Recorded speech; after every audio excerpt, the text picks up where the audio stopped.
AP Radio 105.7.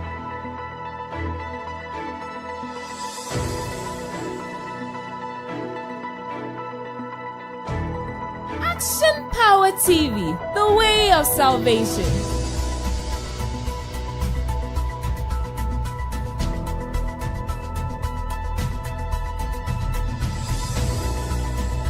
You're listening to AP Radio.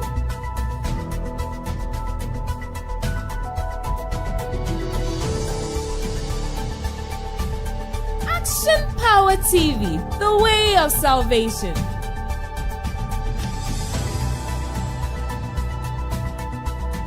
AP Radio 105.7.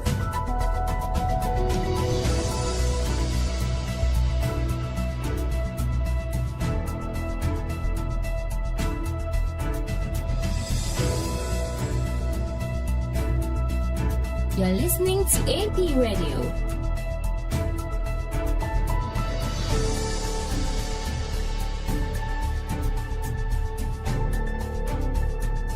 Action Power TV, the way of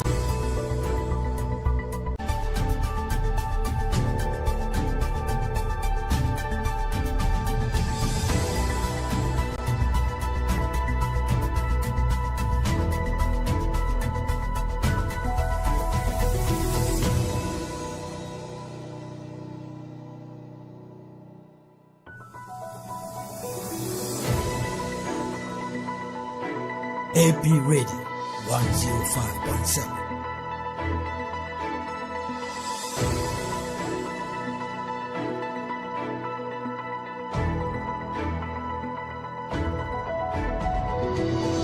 Action Power TV, the way of salvation.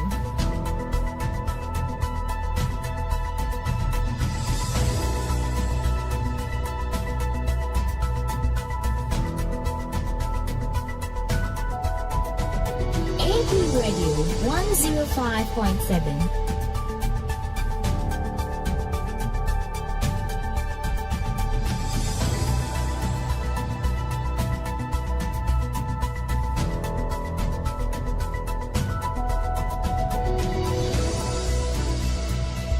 You're listening to AP Radio.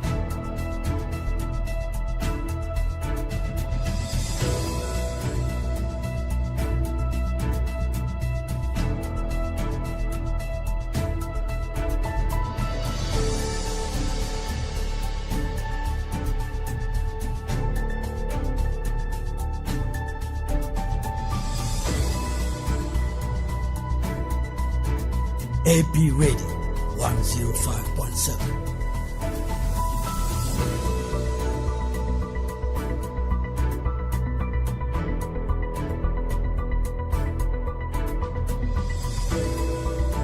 Action Power TV, the way of salvation.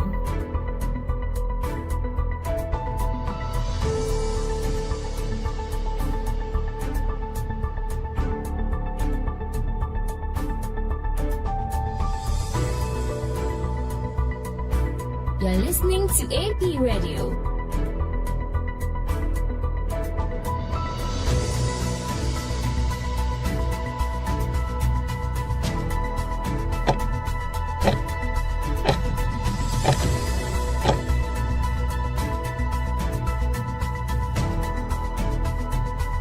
AP Radio 105.7.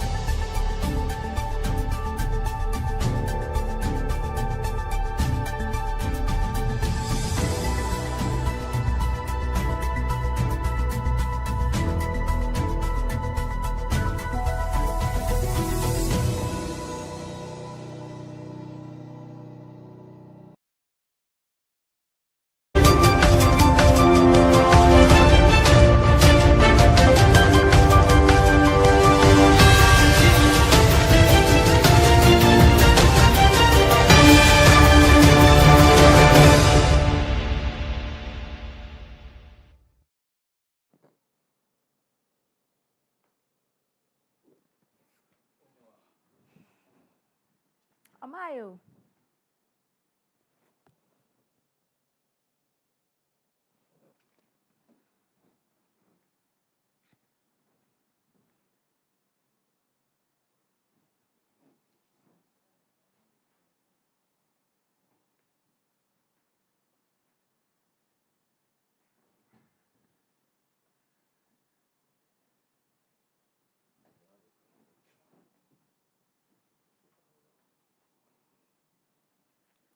Annie slot. I don't even know. Some say somebody. I live about coach. Or your coach. Agyemang Kyem. Annie slot. Agyemang Kyem.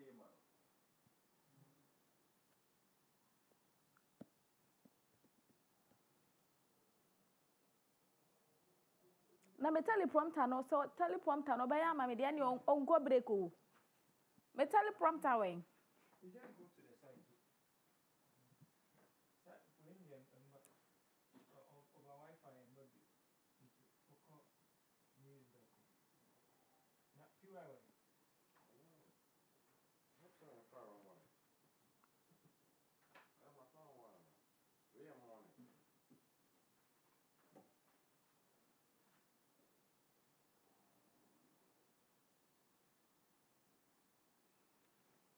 Start. Ana say ba. Start.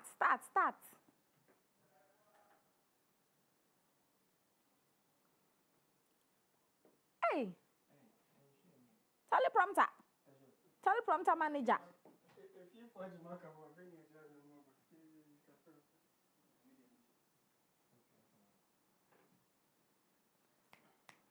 Offer, use the distance. Tell him to start.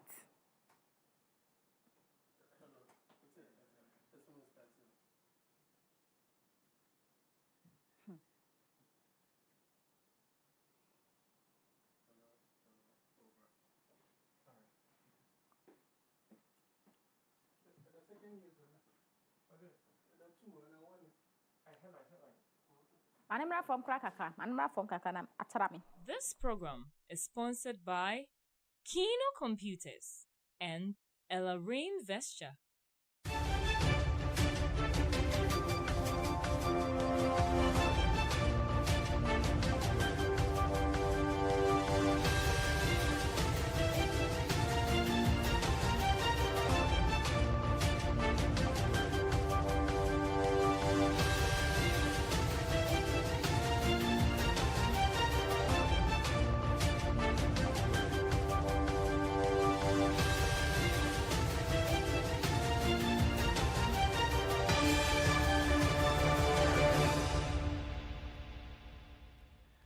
Abusia mamunyira mwadwo anwumre iba APTV and AP Radio 105.7 kasafidie so anwumre isamu ayaboabo no no de yesi yemayimo enhe amahodo so na yakeka bomu a yede ebeso mo ko news.apmedia.gh.com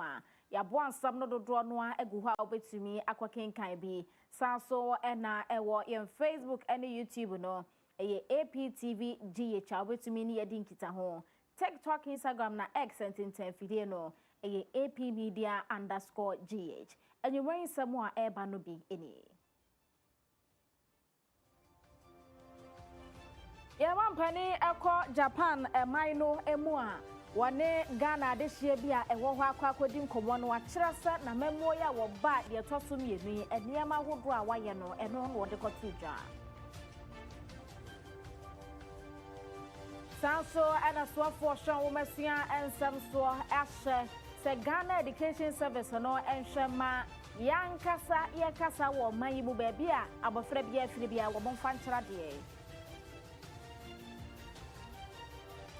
Sanso ana yewra ya isa dia to just ha kyerɛkyerɛfo bia wo mo gisika ensesa wo mo de SHS1 fo no wo se ye kyerɛ wa ye betumi agye wadwuma fi wonsam. Anesefo ene midwife fo enka bomu ko ne se wo monya se wo mo gya adwuma kwatena fie na ye wo mo de ho ne bom sa ban no ye wo mo nhwehwɛ ne wo makoma so ade ma wo mo a enya ade wo beti atua afoforo bi ka ho ne aboabo no se no nsia bremo kase bo a awia yi bede ebesom wo medin ene boss lady Afia Kyem Agyemang.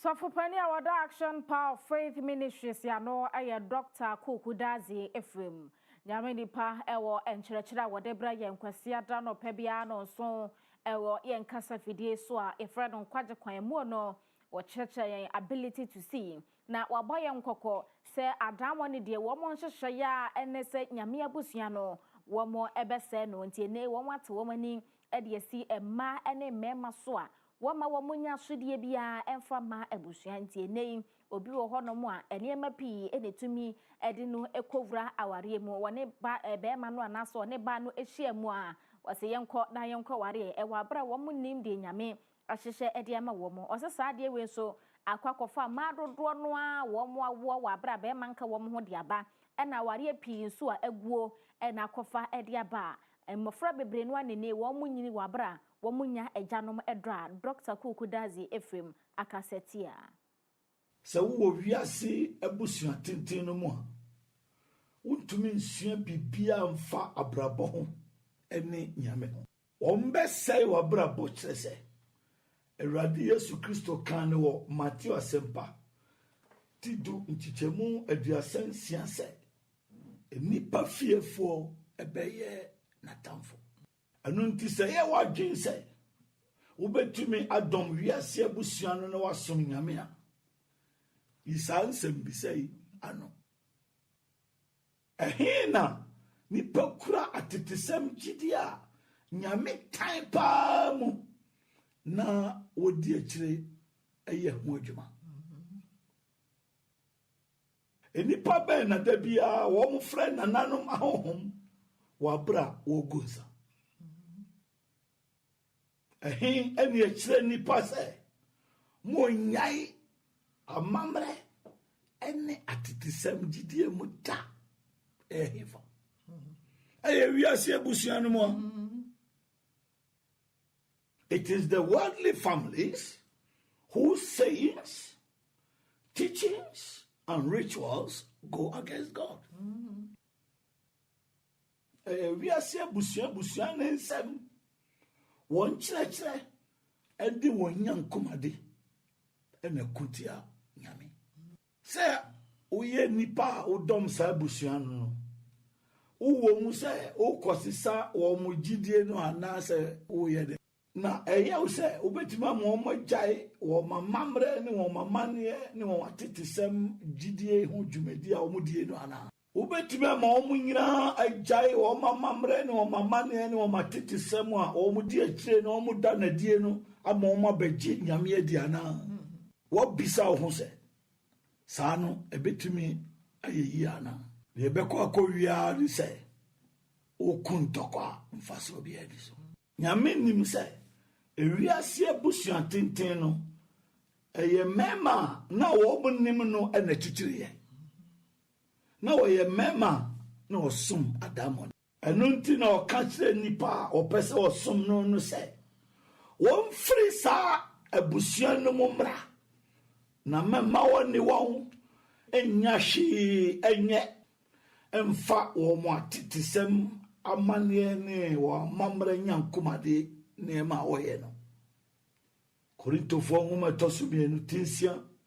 tikyɛmu 17 ɛne 18 ɛno nti yɛ nananom atetesɛm saa abra no amonim nyame nti deɛ wɔn yɛyɛ no ɛna Dr. Efrem kyerɛ sɛ nnei mmabunu a yɛba ne nipa a yɛba yɛn nso yɛtɔkɔ so ayɛ no wɔkyerɛ sɛ wopɛ sɛ wokɔ nyame hɔ a wontumi nyina fa ha na wontumi nsan so nyina fa ha ɛnka ho gye sɛ woyi mu baako nti sɛ woyi nyame deɛ a na wayi nyame deɛ woyi wo nananom nso so atetesɛm no a na wayi no so sɛ bɛyɛ a wankasa wobɛhu nea wogyina sɛ wonni mu a ma menka nkyerɛ wo sɛ ewiase abusua tenten no ɛne asɔre no ɛyɛ abusua ahodoɔ mmienu wɔn saa yɛ ɛsom ahodoɔ mmienu ewiase abusua tenten no titiriw abibifoɔ deɛ no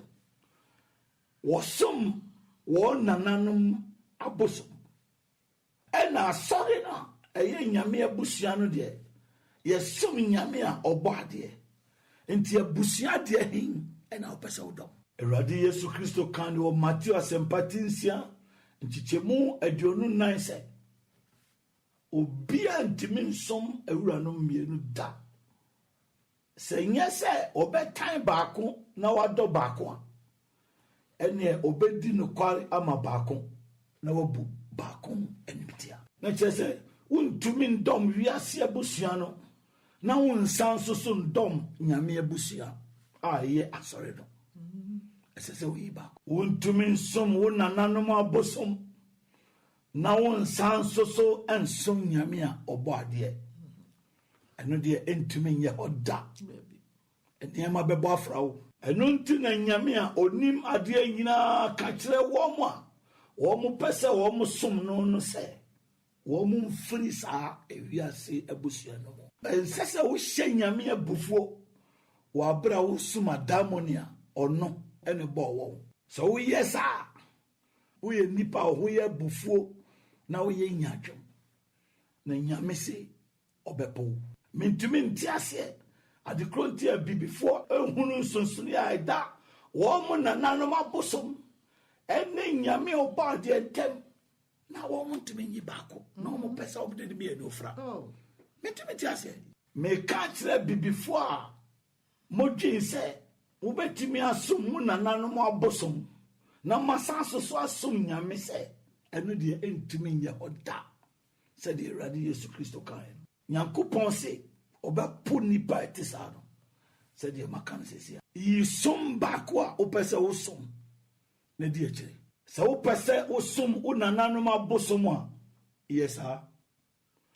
na se wo pese wo som nyame obo ade nso a yesa memfa ne mienu no emfra. Dr. Kukudazi Ephraim and Church nkwaje kwan wode Brian Kwasiada no pebia no nso emunsem bi eno no opesimi so bi mu a eno nso aye ukwadra ene efiada nwumre no nso ye to aso wasan foforo mu Ghana mampani His Excellency John Dramani Mahama kopie mu ewo Japan no emo Tokyo International Conference on African Development ya ekoso no and what else some who draw to dwa wase ne nyasem kuma frefre investors so mo for wani nkyere mu o mayimo esanse ahado mo depa edema nnwuma se betumi anyini na amfasode so efremo aba na ye mampani esanso ehia Ghana de hia wo mo Japan community no na wani omodi nkomo no se Ghana ha de niema ekoyie ede emaye nto mo so nhwe ntoto wo mo niema yie ewo Japan ho no mo wo no o kire se Ghana fo bia kwa kodi Japan ho nankasa nso wo mo betumi aba behwe bie nnwuma ewo Ghana ha enya rehemu se ebetumi anyini fel so a wo mani so ade hu nti wo mo bie nnwuma no ebetumi abemo eba no kuayo ensem emfini nnwuma ensem a wose ni nyina na ban yi ehwese niema ebetumi akoye no obu nkompo ede nani ehwe nachi a na ban a edi kan ya wo bae no o kire se obehwe ma oman ni timi koye na so kwotena afie no akwako ho se de obesi ahyehye oman ya wo ba de toso mienu de wode nhyehyeye pegu akwam a 24-hour economy no kra no eya ade mu kese a eboa ma oman no atumi anyini. We're moving from ODA to trade and investment, and so we're looking more at investments in Africa and trade rather than just giving ODA. ODA will continue, but we're trying to enhance the trade and investment aspect of it. So with you who are here, you can take advantage of it, because if you have partners who have businesses here, you can look in Ghana and Africa and see where you can plug in. Japan wants to take advantage of the African Continental Free Trade Area that allows us to export duty-free, tariff-free into each other's countries. And so if you set up a hub in any African country and you are Ghanaian, so it means it must be in Ghana, you can have the opportunity to not only a 33 million population market, but 1.3 billion African market. So it was a good meeting in Yokohama. We finished, and we've come. Unfortunately, we're leaving tonight, and I wanted to stay longer, but we have to go back to Dubai and fly again to Singapore. And I said that we should have the opportunity to at least meet you and interact. Some of you know me from my days in Japan Embassy. And it's interesting, I just met my colleagues who I worked with when I was in the embassy as a young officer. All of us have grown in age. They also are looking much older than when all of us started. And at the time, there were many Ghanaian businessmen who had started to want the opportunity to come to Japan because of the automobile markets. I mean, vehicles were cheaper here, and it was easy to get knockdown parts and send them back to Ghana. And many people did a thriving business, and that's how some people established businesses here. And as a young officer, the embassy relied on me to advise on so many things, and so we facilitated the business of many people, and it was quite lucrative. So I'm happy to see a thriving Ghanaian community, and happy to have our ambassador here. She's been our guide. And Ghana phobia one more Japan no emo Agyemang pani kwa hono ase ne won to fa ho enkwasara wo mo en was ne ni agyepa so wo mo to abo mo humodin se wo mo so abrabo ebetumi akoyi na o my Ghana emrashe bedwafie abedwako ayapa wo bo no mo hwe enyere wahoden ensam so parliamentary select committee on energy edo mani akiremu ewo Bui Power Authority wo makwa kwahwesa ne wo mo so anyina mahoden mu ensam wo mo si eye adwuma fa no mo duru ye no wo mo kire se aso wo mo ani ekwan wo fa so mo dadane ma wodo e ma ne de anyina mahoden ba ye fiefie mu na nyasem kuma na BPF yi wo mo tumi de ahoden agina wie mu de ma ye nkane ade fe ne solar energy no ne senti e na suye kopie mu e wo ho a wo mo e kire se ne wo mo koi Omude koto mwashe bedwafie enim sesese yetumi eboa womo Bui Power Authority for sebe yo mudwumedi ahodro mudie no ebetumi akonanim ebio nso cheso obaso womo asen emenei yenyina mahoden yepese ye ne krogyen na fa ebi wo ho ayedada ni dibisie na emra esemu yetumi die di dwuma no eno nso mbekwa akwhwa akoka ho asem na etumi aboa womodro ye no Bui Power Authority for edwomo hawa hodro eto womanim mo so ekirese ombekwa akobwa mabibia akoye titani ya oda committee no ano osanso emrahye bedwani edema yellow crumble abato empeso no so ononyamfo Albert Nyakute wono enedi animu a womko sansrahwe mandate and a commitment to support government to achieve 10% renewable energy mix by 2030, and from what we have seen today, that will definitely be achieved. They've done a great job. And I think that what we are going to do is to recommend that any support that Bui requires in the energy sector should be given to Bui to up its game in the solar energy system. Bui should be a place of learning, a place that we can impact knowledge to other energy companies who are interested in the solar energy sector. Abosia dia ekotie no no yellow crumble abato empeso no so emrahye bedwani wono na sanso ko mrahye bedwafie abedwako ayapa wo mo no mo hwe enyina mahoden ensem so no woye panimpa eda wo mo no akire eku ahodro wo mo so didi akire ebi nso di sei atudwa. We Power must have some collaboration with University for Energy and Natural Resources so that we'll be able to harness our hydro and resource, harness our mountainous resource, harness our forest resource, and harness our solar sun resource. So we should not allow Bui Power Authority to be neutralized. We must protect them jealously to make sure that they are able to occupy the strategic energy position that they are occupying. Bui Power Authority empanimfo womo so asemu a womo kan ye bi enono. Afei ye toaso a edom kuma no aka kira ban no se wo hwe oswafo a no hwe ye bambo ensam so August 6 na okanipa enwotwe a womo nam wiebehwen so to ananom ewonse do wo mayemu ebesi ne ye mampani eyesuafo a wo hwe ye sikasam so Dr. Kesalato Forsen se ono na enhwe kire wa hwe kira bepem sabra ye kasa yi a enya de a ye mampani ase yesuafo bi obekwa akohwe yewrayi anemu na enamso makane defense minister Yera Dominic Nitiwo wono akasa de afa ho se enkoyie sasa so ye ne beda wa Dr. Edward Omanebo ama wanya ne ba bi krono ye mampani nyi obi a obetumi ahye na na mu na aboa mo manyi bambo ho nsem atumi akonenim Yera Dominic Nitiwo aka asasemi enche ye bia ene se Reverend John Intim Fodwo ono so edi abeto so se no a ye man penini will be a obeshe ye romane boama anemono e ha dwen sanse wo ba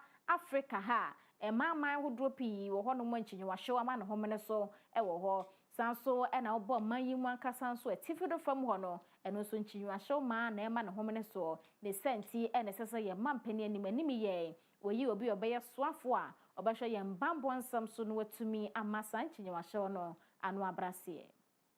Deputy has held the fort for a very long time, but by the way our laws are and our constitution is, the deputy cannot act as a minister. It's the reason the president asks the finance minister to act. We all know the finance minister doesn't have time. And I think that it is time for the president to look for somebody and nominate somebody to take over. West Africa, terrorism and all other things are becoming too endemic. We are having peace, but we are always threatened by a lot of insecurity around. And I think that we need somebody who offer leadership. If he wants to elevate the deputy minister, he should do that. But if he wants to nominate somebody else, he should do that. I just think that the president should consider immediately bringing in a minister to step. That long delay is not helpful. It doesn't give a good impression about what he and the views he has about the ministry, the importance they attach to the ministry, and how he wants to go. It is his prerogative to name or not name, but I think that if you ask me, I would say that he should immediately look for somebody to take over that position. Yera Dominic Niti wano enana eyekane swafwa washe ya bambo and so. Ye kwa masuya ensem wono nyafo haruna Idrisu eriato Ghana Education Service na nimse womonhwe ma ye suku ahodro mono enkyerɛkyerɛ ekode ama mmofra no kasa no ebetumi aye yankasa ye maimu ekasa de akoba de se Ghana ye se ye kasa ye kan official one no ye brofo ne senti suku bia mu akyerɛkyerɛfo de brofo no na ekyerɛkyerɛ ye mmofra no awofra bi wo kra brofo no enya ade a wote ase enti kyerɛkyerɛ ni no kasa obewi ase ne kyerɛ wante hwe ase ne senti na ye rohau na adrusu se wo mahu hawo no de senti se so mo ye nsesan de fa mu nti asantemontem ha enim se twi na ye ka ye konfante so a ehon so mfante kasa na wo ko ma ye tifido famu a kasa no dɔso ba bibia abofra no wo suade afiri no ye mfa ho kasa no enkyerɛkyerɛ no enkanka wasi basic school wo hu a efiri ase wo school mo no ye mfa nhye wo mo ase na wo mo nte yankase ye krom ha kasa no na fe de kyekyenni ne kan so wo mo atumi ate ase ye de brofo ne namfa na ye de yankase ye krom kasa so namfa ebetumi aboa ma enkyerɛkyerɛ adesua atumi akɔnanim. Mr. President, the story is told of a young girl whose teacher somewhere in the Ashanti region went in and was waxing English, teaching at that early stages of development. Then the child told the teacher that,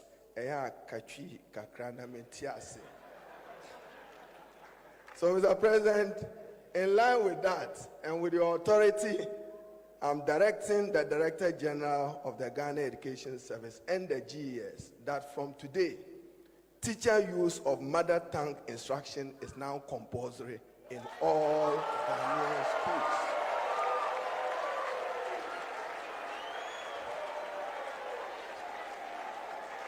The GES is to ensure strict enforcement of this. That child, that Ghanaian child, was not born into an English family,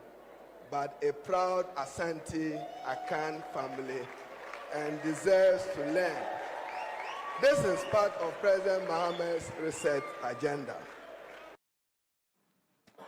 Yera Haruna Idrisu and Edessa Semwe to justice say abafrano tree. Ena mpotemu woko suku no mka wo ho enoa na fa kire na de enkanka ne wo mu esusu a eba no ka brofo wante ase emema ade kire a wo kire no ubewi ase na se wa kire ni nyina egu abofra no entumi anya hwe amfanto ne tirem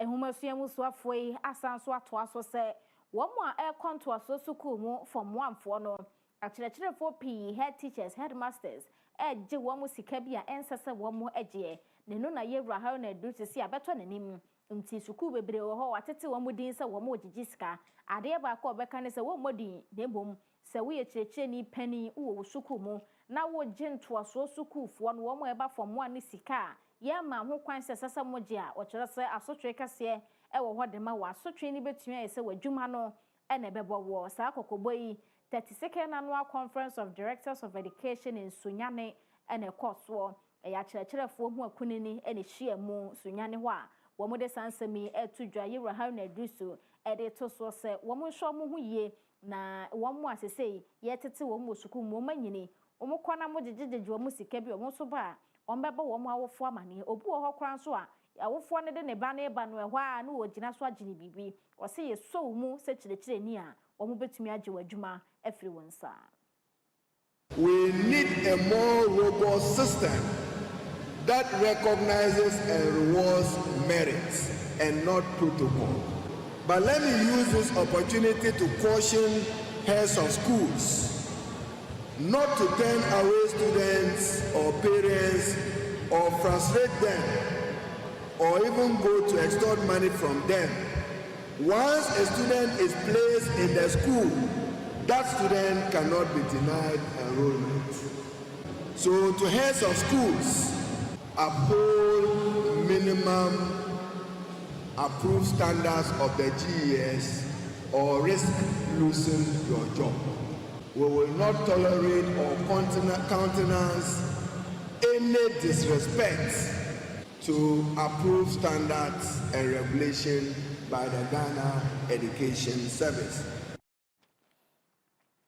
Ononyamfo Haruna Idrisu ono na yesoafo a wohwa ye womasia ensenso ha wo se achechirefo nhwe mo hu ye tisa ye chew sa wugije sika bi a ensesa woje a omobaji wadwuma no amu akwatena fie ye ko nipa atena ye mo ensem.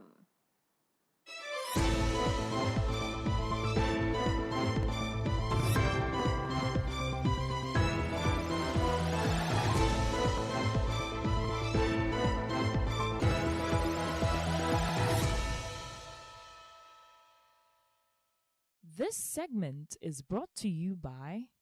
King's Home Studios.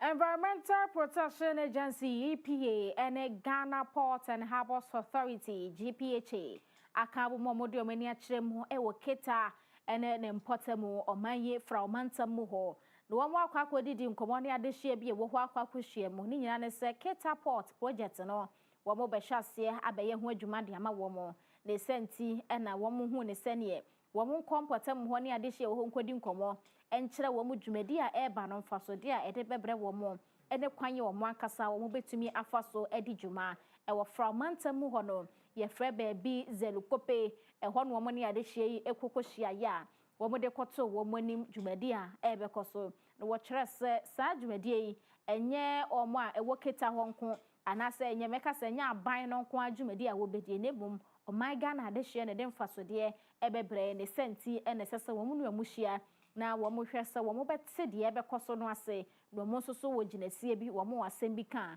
wɔn atumi ɛde aba dwumadi yi wɔn se ɛyɛ $600 million ɛna ɛbɛkɔ akɔhyɛ mu sɛ bɛyɛ port no ɛbɛtumi ayɛ yie na nneɛma ɛbɛfa nsuo so aba bɛsi keta hɔ no so wɔn atumi ɛde ɛde dwuma ononyamfo Johnson ɛsi edu nketea wɔn ɛna etitani ɛda GPHA ekuo no ano. I'm here to listen, to clarify and to assure you that your voices matter. The concerns and suggestions you share today will help refine the environmental and social impact assessment and guide our collective approach to implementation. As a board, we are committed to ensuring that the rights and livelihoods of affected persons are protected. We want all of us to take the port as our port. We don't want a port to be superimposed here and it will be working in isolation of the interests of the people. Ononyafo Johnson Esiedu Enketia wono ena eye penimpa chairman a wada Ghana Ports and Harbours Authority ano.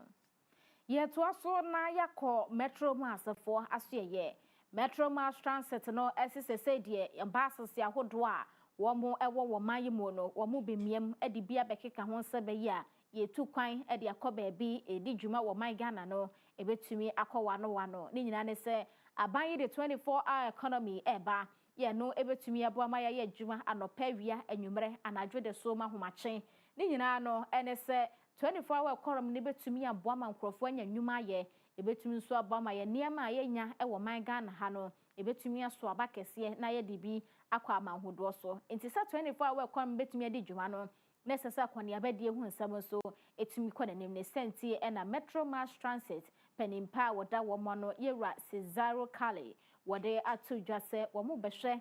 de ehwan ahodo bases akese de aba na eno so atumi aboa womo hwe anim se bases no be apem 1000 ebetumi abemu no wasusu se emu ahanum 500 de 2025 yinkwa na wiye no womo agum ama 500 de be ka chire no so womo tumi ede aba womo ye hihye bi nso se ticket no a ubetwa ansa no afro bus no womo de nyina ekwa abefo kwan a ye faso edi djuma digital ticketing system na no so etumi aboa ama mudwumadi a womo die no etumi akonanim ntam so. Look at the 24-hour economy. The 24-hour economy would thrive very well mainly in the bigger cities, like Sunyani here, for instance. And so I am aware that the president, His Excellency John Dramani Mahama, is in talks with other companies that will help bring in more EV buses. So we think that maybe by the close of the year or early next year, there should be no less than 90 to 100 EV buses coming in to support the 24-hour economy. And so every region will get its fair share. Apart from that, we are positioning ourselves to ensure that all other underserved routes and all other traditional routes that are not in operation, when our negotiations for new buses come, we will consider reviving all these routes. You know, we cannot just bring machines or buses to be running and be parking over all those kinds of things. We need to ensure that we develop our terminals. Yeah, wadin some wodro atu jay wano ena Metro Mass Transit waya penimpa da wamano Cesaro Kale wano ena de sansem hodro nyina ababe tuja na yento asoe yenko apomuden ensemo bon ahafo titani awoda Nurses and Midwives Association ano eyewura Kingsley Osesafo no no so se enye se nurses fo ne midwife fo eye ni homo so mate atua kwa kwatena fie fe bi na ye omo fe say ya omokotena fie de bi oso madwuma no omani ku ho pa na so ade ba ko ha wo mo ne se wo mo betumi ni aban na tena se aye nhyehyeye ne obeje pani ye se obeye wo mo bisade ama wo mo na so mo be sori nkonya so no na fe ade no akwa ebuburija enya ade a wo mo nsa e kanema bia wo mo susu ho e wa pono so ne senti enu wose a nurse fo hu se ne atuate no a ene ye kasa aban no etie eni nti no wo mo tie atua no ne firi na kwei sa aban no etumi ahwa mo mahia de wa ya ma wo mo a atuatie bia ni ho ebeba ye kwa kwatena fie ye de nkuku ni nkaka egu ho no bibia ni ho ebetumi ama no hom ne saa wo kire se no so ebetumi aboa Jumadie International Nurses Day ene koso a ye regina simpie so e de sansam hodo etudwa. Aspects is our remuneration. We realize that financially nurses struggle and we have to be going for loans to survive. If this one stakeholders pay attention to it, we will be able to be financially stable, and that will help us to provide the best of nursing care. One area is about accommodation. We therefore call on stakeholders to make accommodations available to help the individual to be able to provide services as and when needed.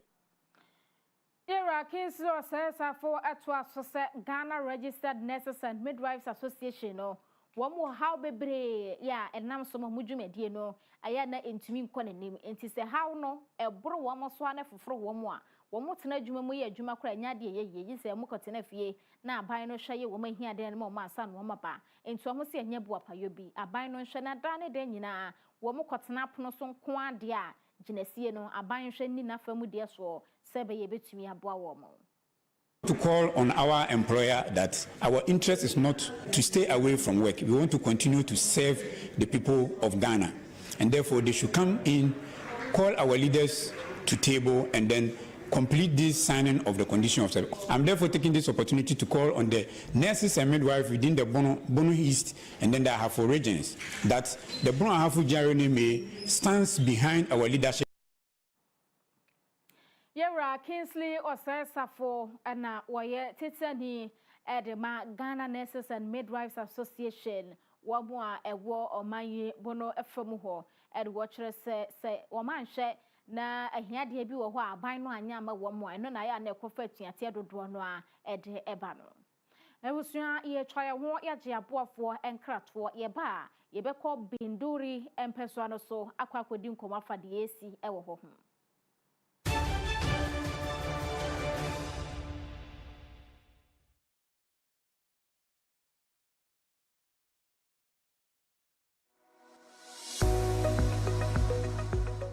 Dr. Kuku Dazi has written a very informative book called How Demons Operate. This revelational piece exposes all the deep secrets about demons to set you free from their evil clutches. You can purchase the book online on Amazon.com and Bol.com, or also grab a copy from Continental Supermarket at Ayediase or the Kyem Shell Shop in Kumasi. You can also call us on 050-644-9797 for your copy. Get a copy right away.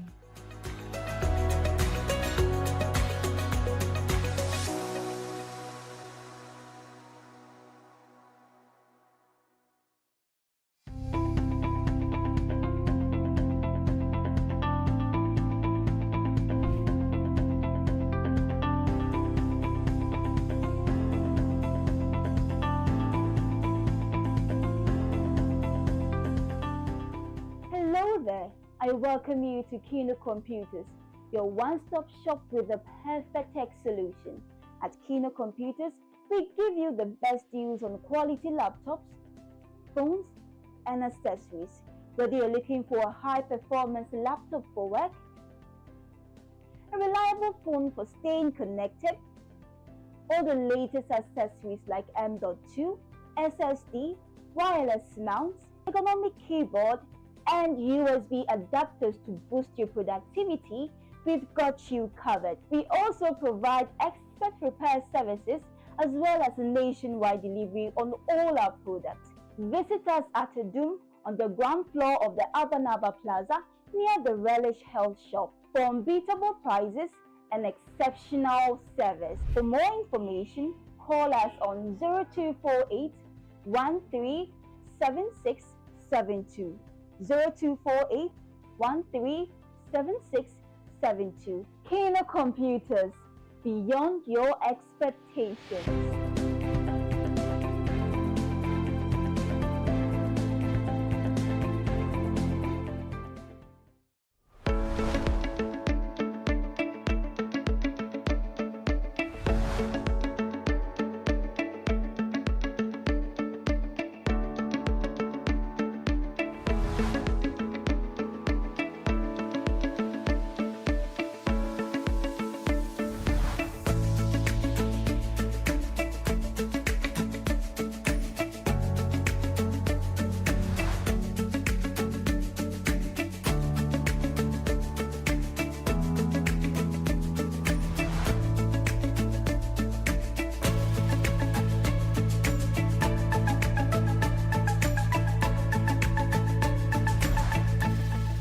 Download the AP Media app now at apmediagh.com/app. It is currently available for Android devices. Coming soon to Play Store and App Store. For desktops, UPS, toners, and printers galore, Pogbell Enterprise has got it all. From CCTV cameras to office chairs that keep you in style at affordable prices that will make you smile. For schools,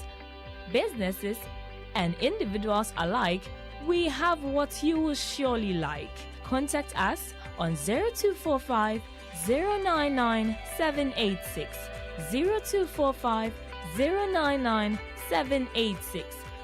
Hookbell Enterprise. Shop with ease.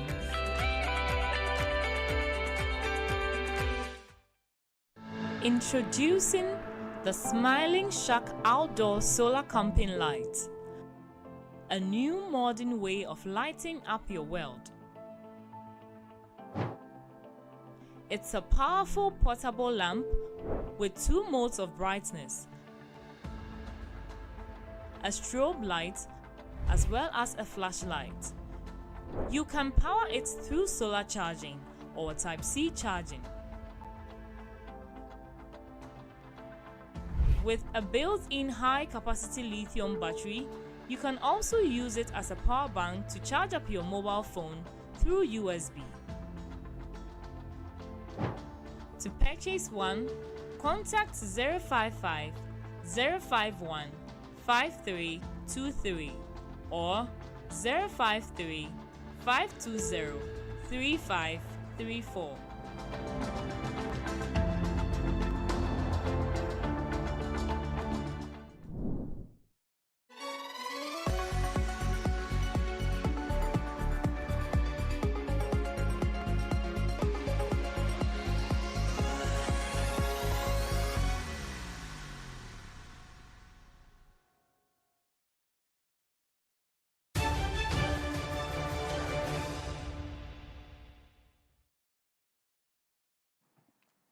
Yeko Binduri Empotamu Honia Kwakosha dear SCA AP Kasiabo enyumre no nsia de na wasuguso awutie wo radio 105.7 so na fe wo hwame e wo TV no eso no amanebo free Binduri mensim ho eba ene se radio presenter bi enipa mienu ka ho wo matwa nananom ewo ensiedo sanso na emrahye bedwani a wo mpotamu ho so ne dan wo matwaja atomu ene se wo Binduri mensini mu no wo mo kire sese de hu abo wo mo anyina esanse enkrofukuo bi a chese wo mo ahyehye wo mo ho de akode ahye wo mo ho na wono mo eba empotamu ho no mo ani etututuo no wo mo toto de sa ekwawi ase nipa miensa ene nam so ato nanom wansie do a radio presenter bi a owo sampotamu mo kire se wa gidi pa misa samni si ye no no so pese entempa no awotumi ekoho na wakokoshe die esie eno enenam so ma wono so ebi eka no tuo ni bia ka no awato nanom ewo ensie do mamra hyebedwani a wono so ewo empotamu ho wo mo atwaja ede ato ne fie emo ya toton homa se yebenya Edmond ewo ahoma no eso na ye ne no edi enkomo Edmond what me ka me mo adwo anwumre yi onde ba to e ba cho bibia bokode ye on ya pana moswe Yankopon adom yeso ye ho ye pa na ye tetese Binduri mensini mu enkrofuko bia kwototutuo asa atwaja to MPB fie ya wo ho mu asam no enkyeremu a wo ho ne sai bada pana na me chefo apa sa de odi ta tu ja na kura ayo me non kura na se 1 pm ana sa jo point ninya ye sa ya dia execute it me for so awo Binduri de la wo e data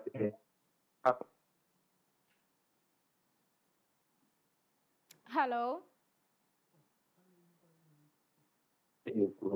Na bra yabakate ekiniti abati etimu sampa ayadia dieti yanosale ekoswa hukum na yabakate bombo 14 pa yomo bo mo badia yabakate asigisa mbaka kano na yabakate tabeni asambie na akibe omati me atwana na mo awonsi ado ama santulondi bako no na yabakate so meninja ama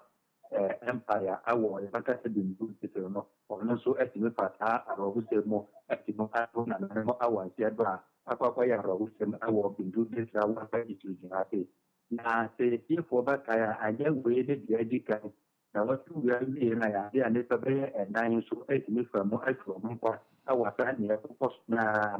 na yabakate famazia abatu de ya de ka de be tifo mo die awo mo se bombo fo etime ba krom abomba de so be ya machine pia bo krom ho then mom so about so much obi ana so be ti ati me so we nti na ati ma se ba ka sa ti we ati me ko so ama ni ba ye ni asa ati me so ba ka no kwa ama ba ka se bunturi o mo enti na ka so wo obi ati me ko pa ja akini fie no die o ma enti me je ni ati ati ne mo ye se se so fo ati aso to fo ma ye ti en ka ka de ati me ti ana sa ya dia na pa dia ko ko so ka wo ko na ne ba te no amena e ba ka se ati ko pa sa abu se no ati me di ba ye ne mo mta ko pe se abambofo anapi so mo mbe pia abante na ye ono me sa so fa ti me ka sa ye ye ti me enkan ko se ni ne mo ye ko so o buri e ba ta ko by 1 pm aba ti se ano ana me dia to bani no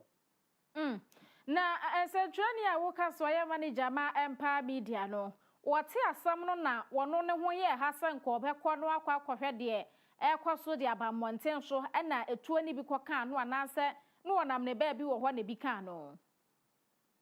se omo men dunduru aka se ye na dia mass empire ya dia bo wo e baka se dunduru ko ndi se bibi se akoso na ta tu ana se baka se media house a mo ko e baka se district media ta wa so mo bo ba dino me dia ba tin hun dia ko na wo e baka se kuruna mo ma se fa na fi se tie fo ma ti mo mon ko so e baka se sa TV station na plan e baka se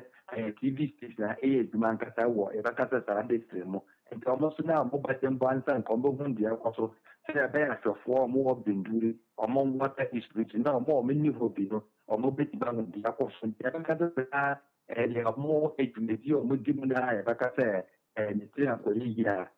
tuna se de na titu on akoso na kwa sa ne gumu chwa no ka se on ka ya mo bi anyu brei na wo ka sa bosifo ahyanhwehwemu ase wa hu sa wa mo ne na mba bi asamisi ye no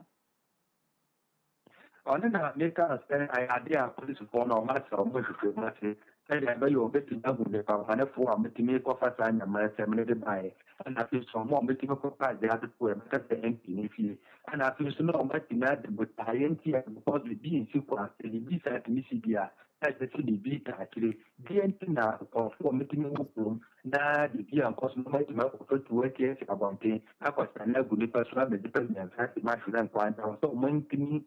fi mo ma de sa bata se botaya a chino e da ana fin so ne de pa wani fo mi ti sa so no mo to ma ba ne mo e pre li e ata kun si e de ka se de ke fo ne ti en dia ba mo fo ti ma ta so ba nyu ya chen ana se o ma ti aka se winti ana ye se ba mo fa na so mo bi e fo mo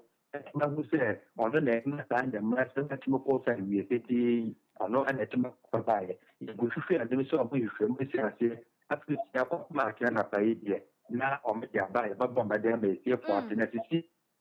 okay Edmo ma na se anwumre ni amana ba wo de asom ye kosoafo ani edi nsamwachi me da se pa Edmo na ana de amanebo abasom ye efi binduri maisino ebo wo mo kire se na wie ye na sasemi esiye enkrofuko bi de akode ahyehye wo mo ho Edmo mo call MP a wo mpotam woni fi akotwa jatom omiyo masan so tututu ma di pa miensa firi mu a emu ba ko yeso ye sentwereni odirika ko hosenka okohwe de ekoso ne so akohia ne kofi kwam ho ewoi ye ko dwadie mu ensem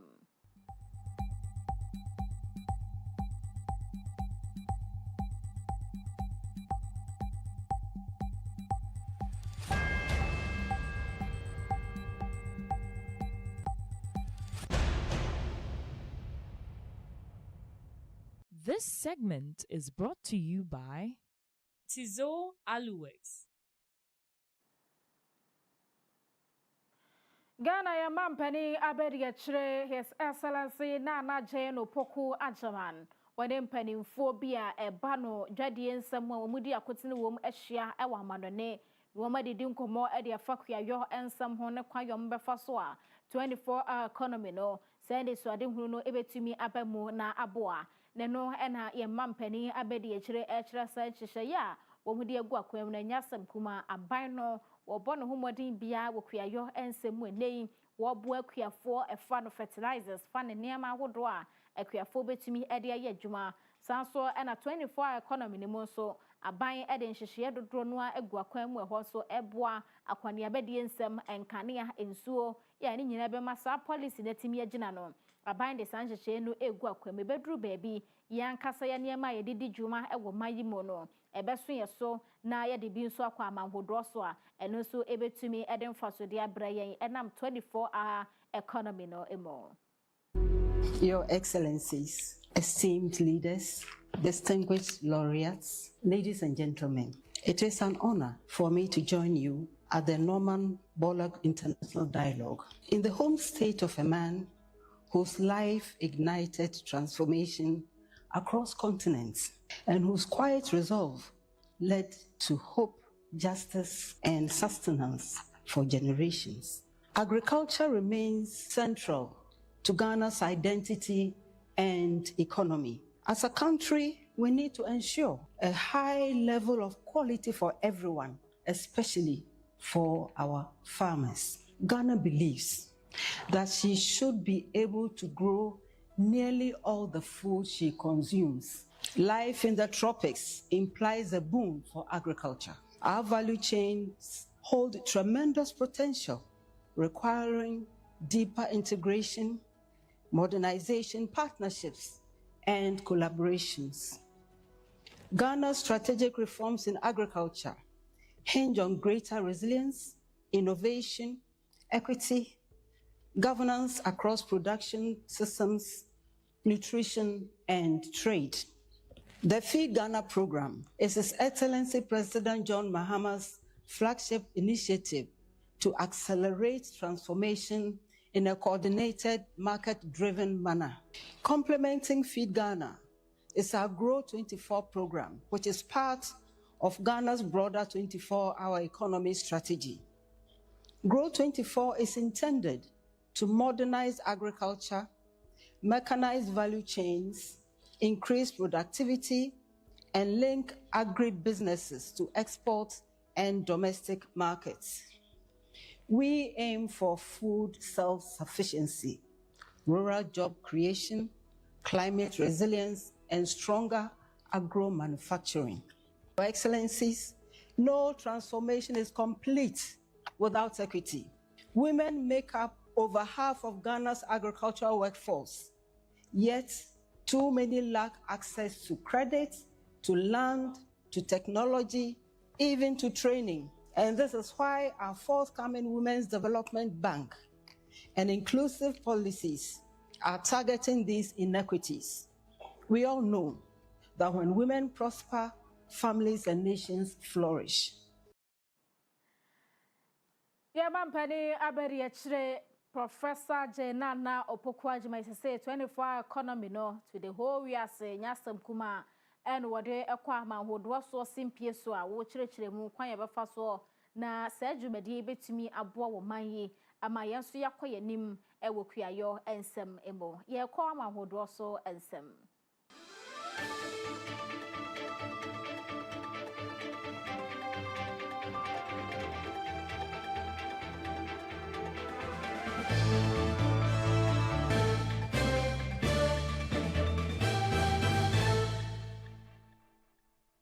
This segment is brought to you by Desat Solutions. Ene ajoi womo achrese Hurricane Melissa amano home ne so den ya ede achremu ewo enframa jampantrudu ya ebo efa Jamaica womo chrese ababa ya ade a ehu ebetumi ama nipa enkwa adansa yemo womo sesa Hurricane Melissa nyese gina fa kunku ekwonanim na movie ade nani achremu ewo southeastern Cuba ye ho nso so womo chrese ebetumi akwa dwen na watching a echese etwa munumu na ejinamu wa Jamaica ho ene se ehhehye ekọ Cuba no womase na watching yesimi nsoso enta nkọ wie ne de na ese Bahamas so etimi aduru ho ene anopai womohwese ne storm no esi move no a about 135 miles na ede ekọ Kingston Jamaica ya enye asem kuma womguso a ebo ho amane ebo devro se onhwo ho yie wa Jamaica ene ne mpotamo wasebaya Hurricane Melissa entumi enkofa asenkese bi emfa emre wo mu.